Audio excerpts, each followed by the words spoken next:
I don't know where all the survivors are. Many of them survived because they cooperated with the plan and were meant to survive. That's the case with the basketball team and other people. They were off somewhere. Well, they eventually got to Georgetown and eventually came back to the United States. Some of them were out on a ship. The ones that were on the boat with Blakey went to Trinidad. Then they went to Panama and emptied a $5 million bank account in Credit Suisse. And then they went to Grenada. They set up shop in Grenada, I believe in the mental hospital there, with Dr. Bourne and his father, who worked in primate research with MKULTRA. And Bourne set up all the methadone programs in the United States for the Rockefellers. And I think they were experimenting on the mental patients because that's the only building bombed in the invasion of Grenada. And there's 180 people in the inmates in the psychiatric institution murdered, dumped into a mass grave, and then the U.S. was going to send $400 million to rebuild the hospital.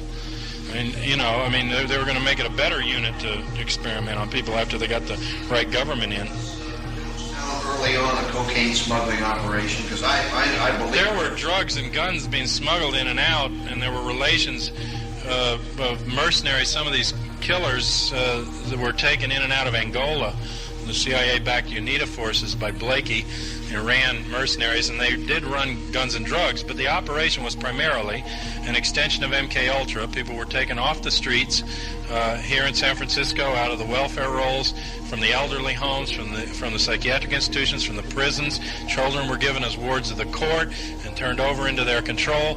They put them in buses. They took them to Miami, and I talked to an air traffic controller. When they landed in Guyana, all of the blacks were bound and gagged coming off of the plane. People 5 miles away didn't even know there were blacks at Jonestown. All they had ever seen of People's Temple were the white crew that was running it, going in and out of the cities. They were buying Guyanese babies from women wherever they could give a blanket or something for a baby and taking them back in there, and there was massive experimentation. There were enough drugs on site to drug the population of Georgetown, Guyana, over 120,000 for more than a year for a population of 1,200 people in this camp. And Dr. Schacht, who I believe survived, he's not in the first death list.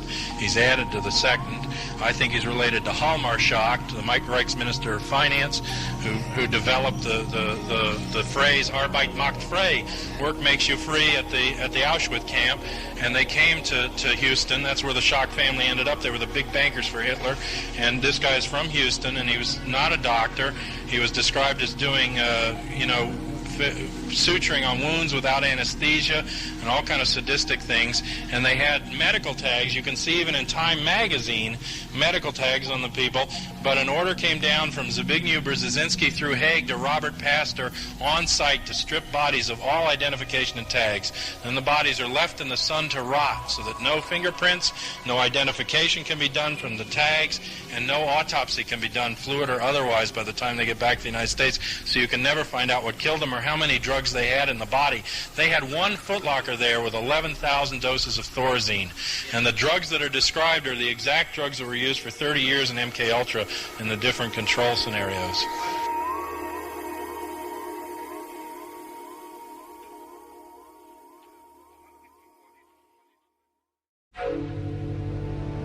With a past that's littered with so many shattered lives and a trail of mental torture, the challenge of the new millennium will be learning how to best protect ourselves from mind control. Somehow, the average citizen thinks that his or her mind could never be manipulated, and yet every day we're manipulated by each other, we're manipulated by advertising. 1,000 things impact and manipulate us in different ways.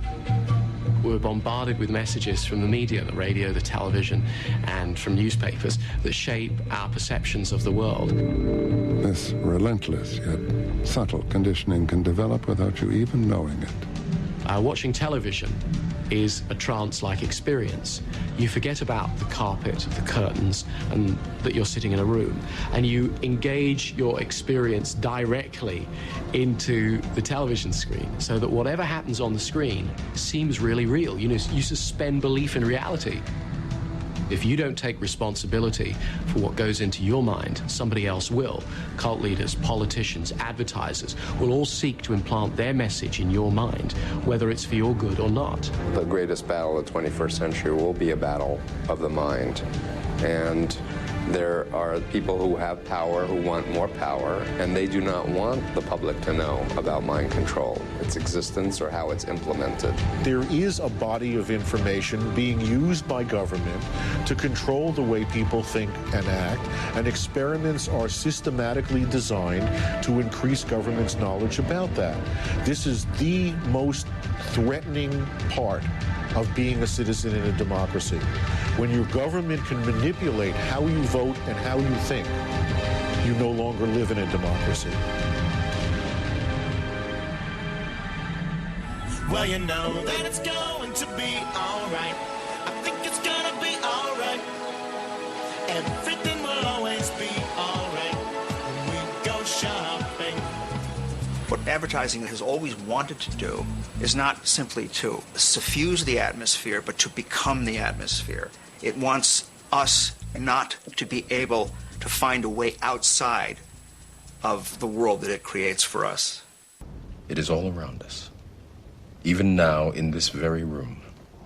You can see it when you look out your window or when you turn on your television.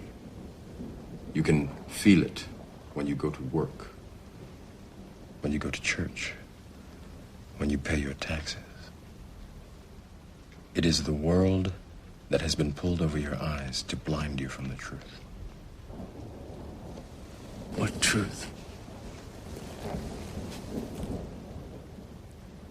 That you are a slave, Neo. Like everyone else, you were born into bondage, born into a prison that you cannot smell or taste or touch. A prison for your mind. That goes straight back in American history. You read the working class press in the mid-19th century, press published by artisans and what were called factory girls, young women from the farms working in the textile mills in eastern Massachusetts, which was the center of beginning of the Industrial Revolution. Their press was calling for, they said their theme was that those who work in the mills ought to own them. Wage labor, which was called wage slavery, was regarded by most Americans as not very different from slavery.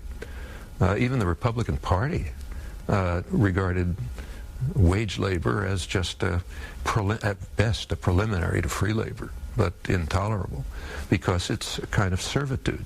A large part of the northern population fighting the Civil War was fighting under that banner. Last fall, while some people went shopping for new sweaters, the people of Peterborough went shopping for a new energy company. Deregulation is giving the people the ability to choose. I think that the town made a really good choice. With Enron, we've seen energy rates cut between 15 and 18%. You don't even know that there's a difference until you get your bill. Nobody likes a monopoly, particularly in a place where the state motto is live free or die. You can choose your neighbors, and soon you may choose your energy company. Enron. I know I need to listen. No one has imported the techniques and philosophy of market research into politics more successfully than Frank Luntz. His clients have been some of the most prominent Republican politicians of the last decade. There was the mayoral campaign for Rudolph Giuliani in 1993, his work for Silvio Berlusconi in Italy, and especially his collaboration with Newt Gingrich on the famous Contract with America, the document that ushered in the Republican Revolution in Congress. If an electricity company stood up and said, we want to do it for your benefit, we want to do it for our benefit, we want to do it for everyone's benefit, and so we have a better approach. Tonight, Luntz's client is not a candidate, but a Florida utility wanting to build public support for a change in how it's regulated on the environment. I know that the public is very down on corporate America in general, and they're down on power companies. So what is the language? What is the information? What are the facts? What are the figures that would get Americans to say, you know what, my electricity company, it's okay? On one hand, you have wind, which has no fossil fuels associated with it. To get at his subjects' gut feelings, Luntz has them register their moment-by-moment responses to a speech by a power company executive. Climbing, changing fuels. But watching Luntz work, I couldn't help wondering, do the words he's found help the public see the issue more clearly, or do they disguise it? Is Luntz listening to us so his clients can give us what we want, or so he can figure out how to make us want what they have to sell?